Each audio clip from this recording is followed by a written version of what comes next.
Reform একটা চলমান প্রক্রিয়া, বছরের পর বছর লাগে। দেখা গেল যে আপনি ভুরুঙ্গামারী উপজেলায় এসে একটা ফ্যামিলি পাসপোর্টের জন্য অ্যাপ্লাই করলেন, দেখা গেল ওরা আসলে বাংলাদেশের নাগরিক না।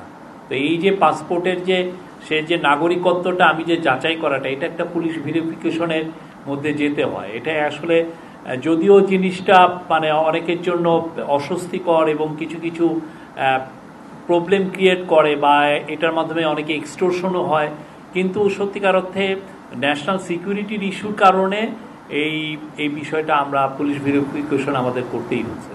না, আপনি কিভাবে মনে করছেন যে ঠেকানো যায় নাই? কত কত রিপোর্ট আসছে না, আপনি তো যে কয়েকটা দেখছেন, আমরা যেগুলো ডিটেক্ট করে পাই সেগুলো তো আর আপনাদের ক্ষেত্রে সবগুলো তো আর জানেন, যেগুলো থানায় পুলিশে হয় সেগুলো আপনি জানতে পারেন না। আমি তো বলেছি যে নির্বাচনের সংস্কারের ব্যাপারে, নির্বাচন তো আমরা সংস্কার একটা কমিশন করেছি, সেই সংস্কারের ব্যাপারে আলাপ হয়েছে, নির্বাচনের ডেটের ব্যাপারে কোনো আলাপ হয়নি। এই বিষয়ে ইন্টারিম গভর্নমেন্ট অবশ্যই এটা নিয়ে কথাবার্তা বলবেন, তারা এটা পরে জানাবেন। শৃঙ্খলা পরিস্থিতি ভালো করার জন্য যথেষ্ট চেষ্টা করছে এবং সেই অনুযায়ী আপনারা দেখছেন যে আমরা বারবার ক্রাইমের ফিগার দিচ্ছি এবং ক্রাইমের ফিগার কিন্তু শো করছে যে দেশে আইন শৃঙ্খলার পরিস্থিতি এখন অনেক বেটার। আপনি যেটা বললেন যে টেকনাফ বা ওই রিজিয়নে, আপনি জানেন ওই রিজিয়নটা যেহেতু একটা মানে ড্রাগ ট্রেডের একটা জায়গা, সেই জায়গায় আইন শৃঙ্খলা পরিস্থিতি আগেও যে খুব ভালো ছিল তা না, বাট আমরা আমাদের সর্বোচ্চ চেষ্টা করছি সেই জায়গায় আইন শৃঙ্খলা পরিস্থিতি বেটার করার জন্য। সেটাই আমি যেটা বলেছি যে আপনারা জানেন আমাদের চিফ অ্যাডভাইজার মহোদয় উনি ওনার জাতির উদ্দেশ্যে ভাষণে কিন্তু এটা এই বিষয়টা বারবার জানিয়েছেন।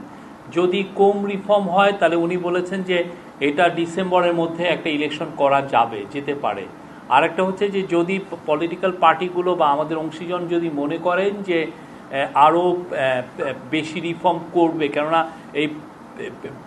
এই ইন্টারিম গভর্নমেন্টের কাছ থেকে যদি তারা আরও বেশি রিফর্ম চান, সেক্ষেত্রে এটা আরও 6 মাস লাগবে আর কি।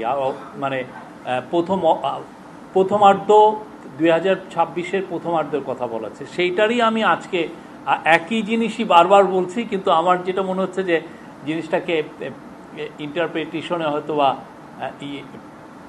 ইন্টারপ্রিটেশনটা ঠিক মতো হচ্ছে না। আমি কিন্তু বারবার বলছি এবং আমাদের চিফ অ্যাডভাইজার মহোদয় এরপরেও কিন্তু এটা নিয়ে বাইরের পত্রিকা, দেশি নুরুল কবির ভাইকেও বোধহয় এই নিয়ে আরও ক্ল্যারিটির সাথে এগুলো কথা বলেছেন। এটা তো স্যার তার জাতির উদ্দেশ্যে ভাষণে এটা বারবার উনি ওইখানেও বলেছেন, পরবর্তীতে উনি ওনার ইন্টারভিউতেও বলেছেন। এটা ডিপেন্ড করছে যে আমাদের অংশীজনরা কি মনে করেন, ওনারা কি চাচ্ছেন, সেটার উপরে অনেকটা ডিপেন্ড করে। আমাদের সাথে যে ডায়ালগে তারা কি ডিজায়ারটা প্রকাশ করেন সেটার উপরে, বা কতটুকু রিফর্ম ওনারা চান সেটার উপরে। আর রিফর্ম তো সত্যিকার অর্থে একটা দেশের রিফর্ম একটা চলমান প্রক্রিয়া, বছরের পর বছর লাগে। কিন্তু আপনি জানেন যে ইন্টারিম গভর্নমেন্টের কাছ থেকে মানুষের প্রত্যাশাটা অনেক। তারা মনে করছেন যে জনগণ মনে করেন যে যদি ইন্টারিম গভর্নমেন্ট থাকে তাহলে অনেকগুলো রিফর্ম করা হবে। আর আপনি জানেন জুলাই আগস্টের আন্দোলনের একটা মূল আকাঙ্ক্ষা ছিল রাষ্ট্র সংস্কার।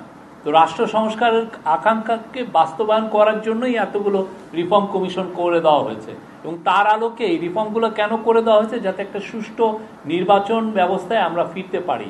এই সুষ্ঠু নির্বাচন ব্যবস্থায় যতগুলো রিফর্ম লাগে সেগুলোর ব্যাপারে আমরা অংশীজনদের সাথে চিফ অ্যাডভাইজার এবং ইন্টারিম গভর্নমেন্ট কথা বলবে এবং ইন্টারিম গভর্নমেন্ট সেই অনুযায়ী তাদের ডিজায়ার কি অংশীজনের সেই অনুযায়ী তাদের সাথে ডায়ালগ করে তারপরে এগুলো বিষয় ডিসাইড হবে।